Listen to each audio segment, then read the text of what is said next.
আমি S M শাহাদাত, মুখপত্র জাতীয়তাবাদী সমমনা জোট। আপনারা জানেন বিগত 17 বছরের দানবীয় শাসনের অবসানের জন্য জাতীয়তাবাদী সমমনা জোট রাস্তায় থেকে আন্দোলন সংগ্রামে গুরুত্বপূর্ণ ভূমিকা পালন করেছে।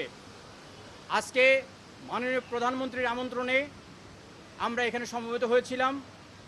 আমরা জাতীয়তাবাদী সমমনা জোট সহ সকল জোটের নেতৃবৃন্দ প্রত্যেকেই সরকারের কাছে দাবি দেওয়ার বিষয়ে আমরা প্রশ্ন উত্থাপন করেছিলাম বা দাবি তুলেছিলাম।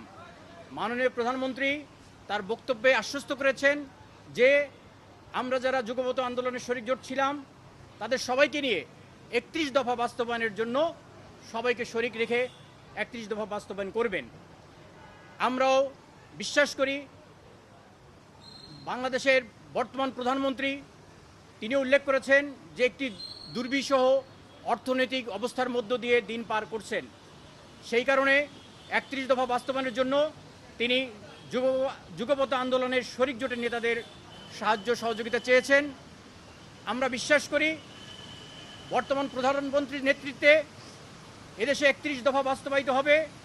এদেশ একটি সুন্দর সুশৃঙ্খল গণতান্ত্রিক রাষ্ট্রে পরিণত হবে। অর্থনৈতিক দিক দিয়ে যে পঙ্গু অবস্থা রয়েছে সেটা আস্তে আস্তে মেরামতের মধ্য দিয়ে নতুন অর্থনীতি আঙ্গিকে আমরা পৌঁছাবো।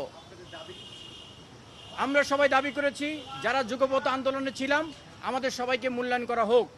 তিনিও আশ্বস্ত করেছেন যে আমাদেরকে খুব তাড়াতাড়ি মূল্যায়ন করা হবে।